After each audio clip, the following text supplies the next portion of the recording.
tardes, mi nombre es María Virtud de Berenguer Segura y vamos a ver la grande doctrina de la Biblia. El canon de la Escritura. Comúnmente pensamos en la Biblia como un solo gran libro. En realidad es una pequeña biblioteca de 66 libros individuales. La reunión de estos libros constituye lo que llamamos el canon de la Sagrada Escritura. El término canon proviene de la palabra griega que significa vara de medir o metro, estándar o norma. Históricamente, la Biblia ha sido siempre el precepto autorizado para la fe y la práctica en la Iglesia. Con respecto a los libros incluidos en el Nuevo Testamento, los católicos y los protestantes están de acuerdo.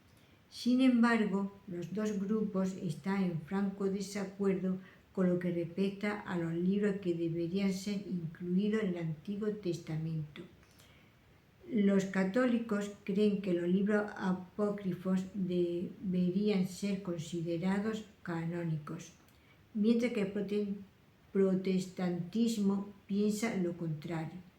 Estos libros apócrifos fueron escritos después que se completó el Antiguo Testamento y antes que se comenzara a escribir el Nuevo Testamento.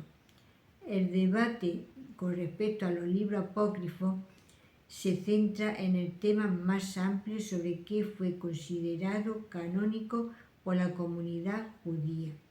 Existe una contundente evidencia que los libros apócrifos no estaban incluidos en el canon palestino de los judíos.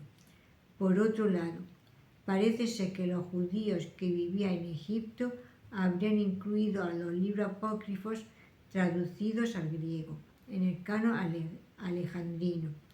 Hay pruebas más recientes, sin embargo, que arrojan cierta duda a este respecto. Algunos críticos de la Biblia aducen que la Iglesia no contó con una Biblia como tal hasta casi principios del siglo V.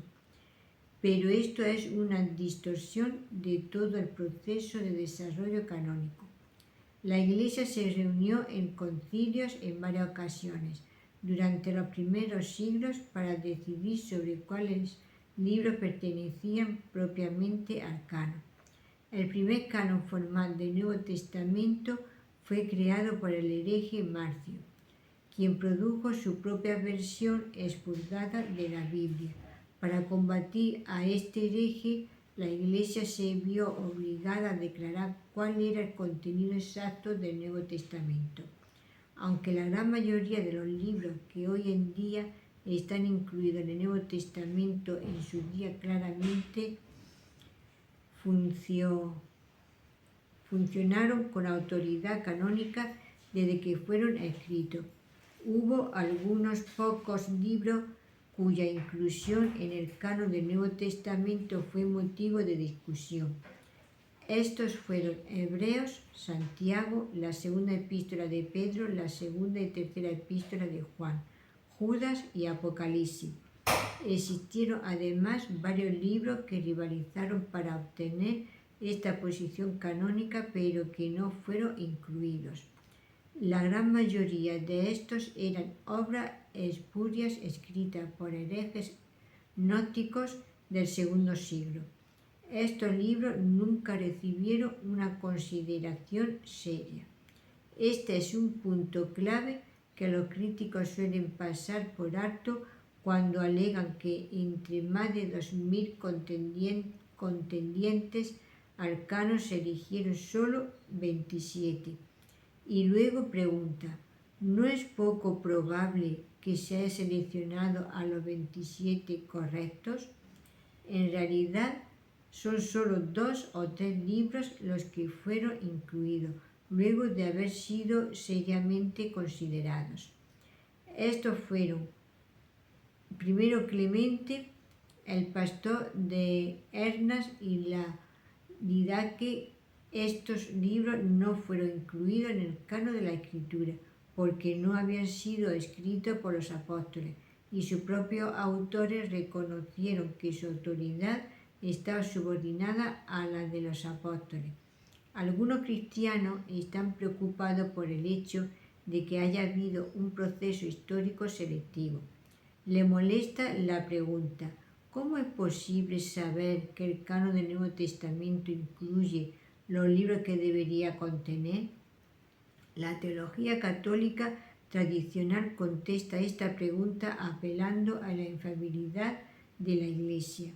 La Iglesia es vista entonces como creando el canon y tiene así la misma autoridad que la propia Escritura.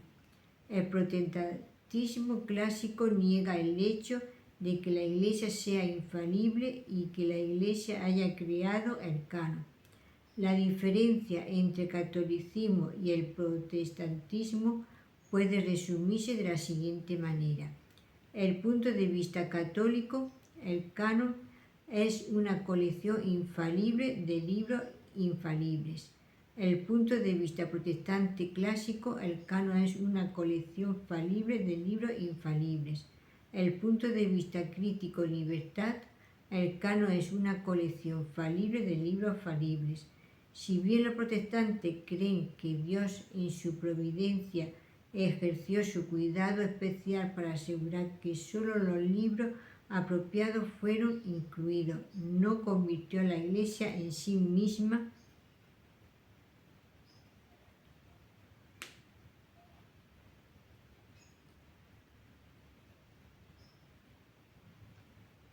en infalible. Los protestantes además les recuerdan a los católicos que la Iglesia no creó el canon.